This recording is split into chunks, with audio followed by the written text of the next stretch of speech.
cubaan suara. Bismillahirrahmanirrahim. Assalamualaikum warahmatullahi wabarakatuh. Baik, kita sambung semula sesi PDBR kita bagi hari Khamis. Subjek yang telah dijadualkan untuk hari Khamis ialah subjek sirah. Jadi semua boleh bawa keluar buku teks sirah tahun 4. Okay, kalau dah bawa keluar buku teks sirah tahun 4, kita akan sambung pada muka surat 19. Sebelum ni kita dah masuk tajuk perjanjian Hudaibiyah. Perjanjian Hudaibiyah adalah perjanjian yang telah dilakukan oleh Rasulullah sallallahu alaihi wasallam dengan orang musyrikin Mekah. Sebelum ni kita dah pernah belajar dah. Kita belajar yang awal-awal ini je. Macam mana boleh terjadinya perjanjian Hudaibiyah.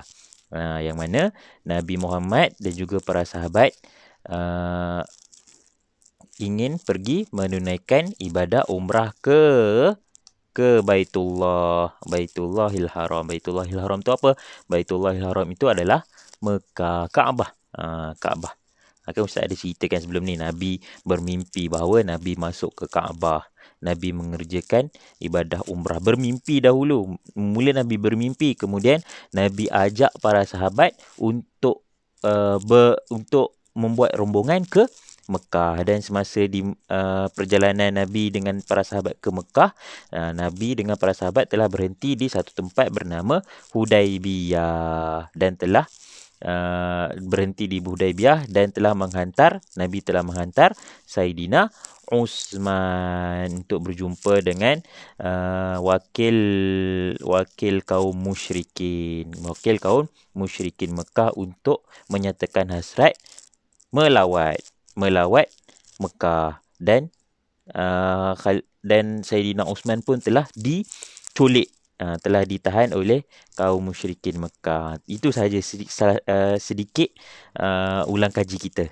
Sebelum saya nak ingatkan balik. Kalau awak tak ingat, boleh baca semula muka surat 17 dengan 18.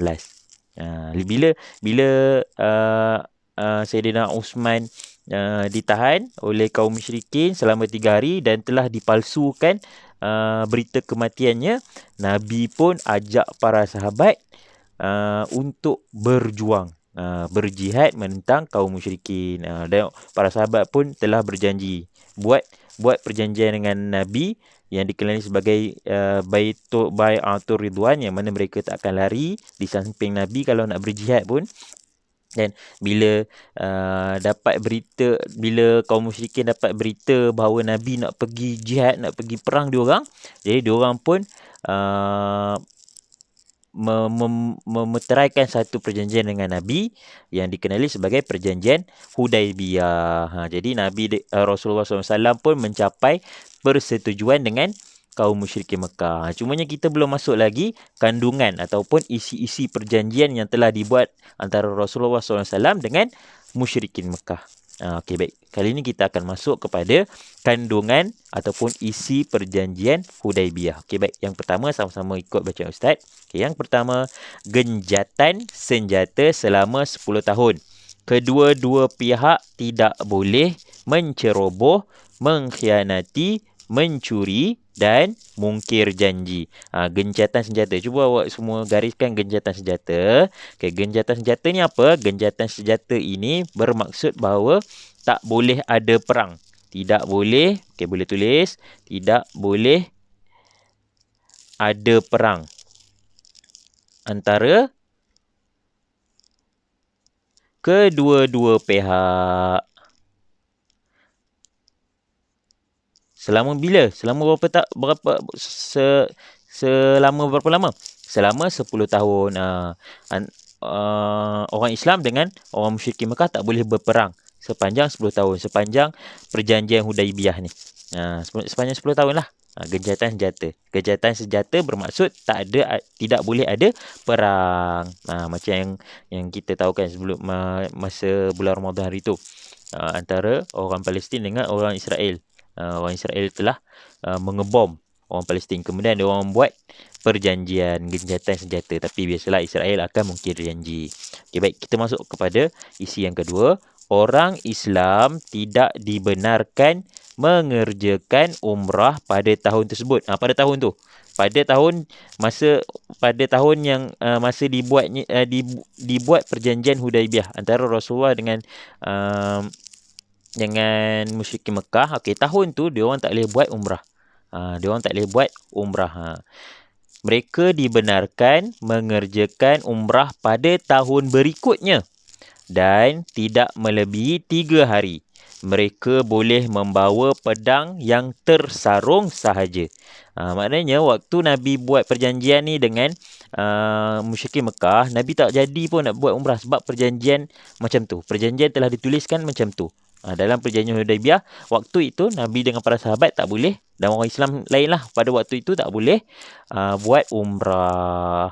Dia orang kena buat tahun berikutnya. Maknanya tahun depan barulah dia orang boleh buat umrah. Dan kemudian tahun depannya lagi satu, dia orang tak boleh buat. Dia orang kena bergila-gila. Tahun depan boleh, tahun ni boleh, tahun depan tak boleh. Tahun depan lagi satu boleh, tahun depan lagi satu tak boleh. Dia bergila-gila tahun. Okey, baik. Yang ketiga, kedua-dua pihak dibenarkan membuat perjanjian dengan pihak lain yang disukai. Mana-mana kabilah boleh memilih sama ada hendak mengikat perjanjian dengan musyrikin Quraisy atau umat Islam. Okey, Ustaz lukis sikit kat sini. InsyaAllah Ustaz agak kamu boleh nampak lah. Okey, macam ni. Madinah, okey, tempat orang Islam. Ni orang Islam. Ni Madinah Ni Madinah, orang Islam. Ni Madinah. Ni Ustaz lukis ni. Ni orang Islam, Madinah. Yang ini Mekah. Ni Mekah. Mekah tempat siapa? Mekah tempat kaum musyrikin. Kaum musyrikin. Okey, dekat sekeliling Madinah, Mekah kan, sekeliling ini sepanjang jalan ada kampung-kampung yang lain. Ada kampung-kampung yang lain, dan kampung-kampung tersebut dihuni oleh kabilah-kabilah tertentu. Maknanya orang kabilah-kabilah kampung ni, kampung-kampung berdekatan, boleh buat perjanjian pada mana-mana pihak. Kalau dia kampung ni nak buat perjanjian dengan orang Madinah, orang Islam Madinah, boleh. Kalau kampung ni nak buat perjanjian dengan kaum musyrikin pun boleh. Tak kisah. Yang mana-mana mereka sukai, mereka boleh ikat perjanjian. Maknanya boleh masuk geng lah. Masuk geng. Kampung ni boleh masuk geng Madinah. Kampung ni boleh masuk geng Mekah. Ikut kepada kampung-kampung tersebut. Kalau dia orang nak jadi geng orang Madinah, dia orang boleh masuk geng Madinah. Kalau kampung ni nak jadi geng Mekah, dia orang boleh jadi geng Mekah. Macam itulah maksudnya. Okey, baik. Yang keempat, orang Quraisy yang lari ke Madinah tanpa kebenaran wali hendaklah dihantar semula ke Mekah walaupun telah memeluk Islam. Manakala orang Islam yang lari ke Mekah tidak akan dipulangkan semula kepada orang Islam Madinah. Maksudnya kalau orang Madinah pergi ke Mekah, dia orang tidak akan dipulangkan semula ke Madinah. Tetapi kalau orang Mekah lari pergi Madinah, orang Islam di Madinah perlu pulangkan semula ke Mekah. Okey, baik, kita tengok muka surat seterusnya. Muka surat 20. Okey, ada firman Allah dekat sini. Okey, tak apa, yang ini awak boleh sambil awak tengok ayat ni, sambil awak dengar bacaan Ustaz. Okey. A'udzu billahi minasyaitonir rajim. Laqad sadaqallahu rasulahu ar-ra'ya bil haqq. La tadkhulunnal masjidal harama insya'allahu aminina muhalliqina ru'usakum. Insya'allahu aminina muhalliqina ru'usakum wa muqassirina la takhafun. Fa'alima ma lam ta'lamu faja'ala min duni dhalika fathan qariba. Sadaqallahul aliyyil azim. Surah Al-Fathu ayat 27. Okey, sama-sama kita baca maksudnya.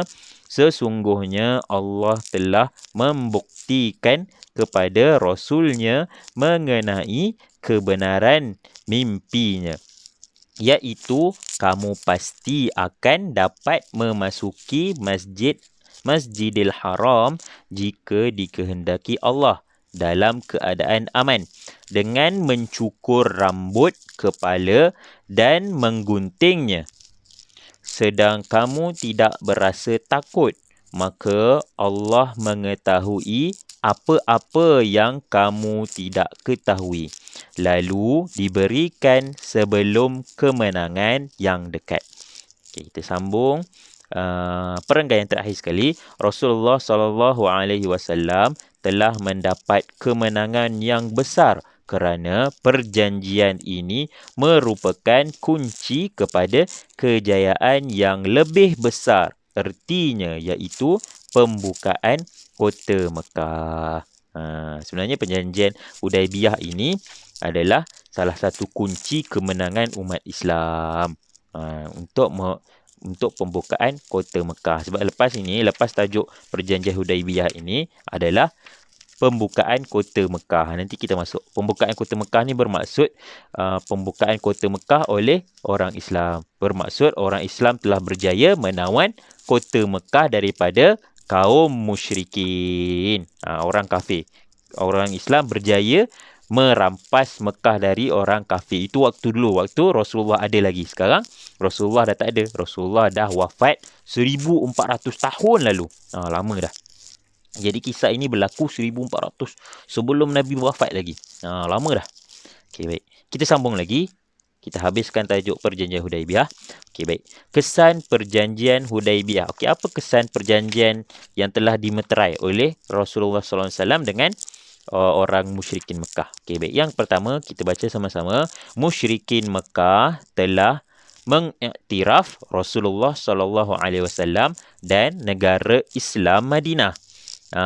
Menunjukkan bahawa orang musyrikin ni telah mengiktiraf dengan adanya perjanjian Hudaibiyah ni. Diorang mengaku bahawa Rasulullah ini diorang mengaku bahawa Rasulullah ini sebagai pemimpin negara Islam, iaitu Madinah.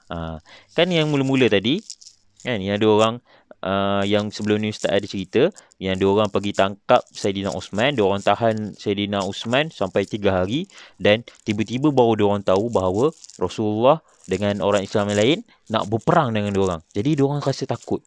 Rasa takut tu telah menunjukkan bahawa diorang mengiktiraf bahawa Rasulullah adalah pemimpin bagi negara Islam Madinah. Okey, baik. Yang kedua, semua Yahudi yang khianat diusir dari Madinah. Sebabnya selepas berlakunya perjanjian Hudaibiyah ini, Nabi dengan para sahabat balik ke Madinah, dan ada berlaku beberapa peristiwa yang menunjukkan bahawa ada orang Yahudi yang khianat dekat Madinah. Jadi Nabi usir dia orang. Okey, baik. Yang ketiga, dakwah Islam dapat disebarkan dengan meluas. Dakwah Islam dapat disebarkan dengan meluas. Sebab apa? Sebab cuba awak tengok balik kandungan perjanjian Hudaibiyah yang terakhir sekali. Orang Quraisy yang lari ke Madinah, orang Quraisy, orang kafir yang lari ke Madinah. Okey. Orang Madinah kena pulangkan dia balik ke Mekah walaupun orang kafir tu dah peluk Islam. Kan orang tu lari kan ke Madinah. Okey, dia pergi Madinah nak peluk Islam, tetapi orang Madinah kena pulangkan balik dia ke Mekah. Walaupun dah peluk Islam. Dan kalau orang Islam ni, orang Madinah yang pergi ke Mekah, dia orang tak boleh dipulangkan ke Madinah balik. Sebab apa? Sebab itu adalah salah satu strategi Rasulullah. Sebabnya kalau orang kafir pergi ke Madinah, dia dah peluk Islam, jadi orang Madinah, orang Islam akan pulangkan balik dia kepada Mekah. Sedangkan dia dah masuk Islam. Jadi itu adalah taktik Rasulullah untuk suruh orang kafir tadi yang lari ke Madinah yang dah peluk Islam untuk menyebarkan Islam di dalam Mekah. Dan kalau orang Madinah yang pergi ke Mekah tidak akan dipulangkan ke Madinah balik, sebabnya orang Madinah yang ke Mekah tadi dia akan menyebarkan Islam di Mekah. Jadi sebab itulah dakwah Islam dapat disebarkan dengan meluas. Okey, baik. Yang keempat, kehidupan masyarakat dan negara aman damai. Aman damai sebab apa? Sebab genjatan senjata selama 10 tahun. Tak ada perang selama 10 tahun tu. Jadi, aman damai lah. Okey, baik. Yang terakhir sekali, membawa kepada dasar buka pintu kepada orang Islam Madinah. Okey, baik. Kita tengok pengajaran dekat sini. Okay, yang pertama, sabar menghadapi dugaan dari Allah dan bertawakal. Nampak tak? Sewaktu berlakunya perjanjian Hudaibiyah ni, Nabi tak dapat pun pergi ke Madinah, ke Mekah dengan para sahabat pada waktu itu. Itu menunjukkan bahawa kesabaran mereka telah diuji oleh Allah. Sepatutnya diorang boleh masuk ke Mekah, tapi disebabkan adanya perjanjian Hudaibiyah, diorang tak dapat pergi ke Mekah pada waktu itu. Tetapi tahun depannya, mereka orang-orang Islam boleh pergi ke Mekah untuk mengerjakan umrah. Okay, baik. Yang kedua, bersedia menerima pendapat orang lain. Okay, baik. Yang ketiga, menepati janji dan menunaikan amanah dengan jujur. Yang keempat, berfikir sebelum melakukan sesuatu keputusan. Dan yang terakhir, patuh kepada arahan ketua selagi tidak menyalahi hukum agama. Okey, sampai itu saja untuk tajuk kita, iaitu Perjanjian Hudaibiyah. Okey, jadi sekarang ni Ustaz nak awak semua bawa keluar buku aktiviti sirah. Dan boleh buka muka surat muka surat 24.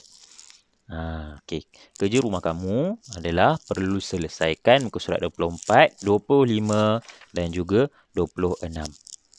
Ini semua adalah di bawah tajuk Perjanjian Hudaibiyah. Okey. Baik, yang muka surat 24 dia suruh isi tempat kosong dengan jawapan yang betul. Dia dah bagi dah jawapan-jawapan kat sini. Awal-awal ni ada 6.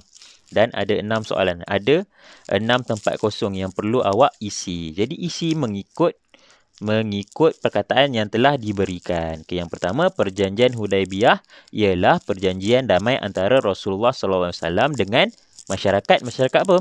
Tadi Ustaz dah cerita dah. Ustaz dah ingatkan balik, Perjanjian Hudaibiyah ini berlaku di antara Rasulullah dengan orang kafir, musyrikin Mekah, masyarakat Mekah. Okey, baik. Yang kedua, kerana rindukan tanah Mekah, satu rombongan orang Islam menuju ke Mekah untuk apa? Untuk apa Ustaz cerita tadi?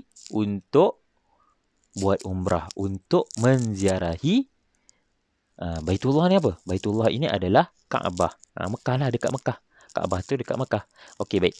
Yang ketiga, setibanya di Hudaibiyah, Rasulullah SAW menghantar Saidina dekat Hudaibiyah, pihak Rasulullah, pihak orang Islam dengan orang kafir telah menghantar wakil diorang untuk berjumpa sesama sendiri, untuk berbincang. Jadi, di pihak orang Islam, Rasulullah hantar siapa? Saidina Uthman. Okey, boleh letakkan jawapan. Okey, baik. Yang keempat, disebabkan penahanan Saidina Uthman, Rasulullah SAW telah menyeru kaum muslimin untuk apa? Rasulullah ajak kaum muslimin untuk berperang, untuk berjihad melawan musyrikin. Orang musyrikin. Okey, baik. Yang kelima, kaum muslimin, tempat kosong, untuk tidak lari dari medan perang dan berjuang di samping Rasulullah. Kaum muslimin apa? Kaum muslimin berbai'ah tu maksudnya membuat janjilah dengan Rasulullah. Antara orang Islam dengan Rasulullah berjanji untuk tidak lari daripada berjuang di samping Rasulullah SAW. Okey, yang terakhir, musyrikin Mekah berasa apa? Berasa seronok ke, berasa apa ke dengan berita bai'ah tersebut dan mengambil keputusan membebaskan Saidina Uthman. Kan tadi Rasulullah ajak kaum muslimin lain untuk berperang, berjihad menentang musyrikin Mekah. Jadi musyrikin Mekah rasa apa? Takkanlah rasa seronok pula, mestilah rasa takut ataupun gentar. Jadi letakkan di ruangan nombor 6. Okey, baik. Yang nombor 25, dia suruh tandakan betul ataupun pangkah pada pernyataan di bawah. Okey, baik. Yang 25 ni Ustaz awak buat sendiri dan awak boleh rujuk untuk muka surat 25 ni, awak boleh rujuk muka surat Awak boleh rujuk pada buku teks muka surat 19. Yang ini, yang kita baca tadi. Kandungan Perjanjian Hudaibiyah. Tengok mana yang sama. Yang sama kamu write, yang tak sama kamu pangkahkan. Okey, baik. Yang terakhir sekali, 26. Kesan Perjanjian Hudaibiyah. Satu dia dah bagi dah. Maknanya dia nak lagi 4. Jadi, mana awak boleh cari jawapan untuk muka surat 26 ni? Awak boleh cari pada muka surat 21. Yang atas ni. Kesan Perjanjian Hudaibiyah. Isikan semula. 4 saja tempat kosong. Baik, itu sahaja kerja rumah kamu. Wassalamualaikum warahmatullahi wabarakatuh.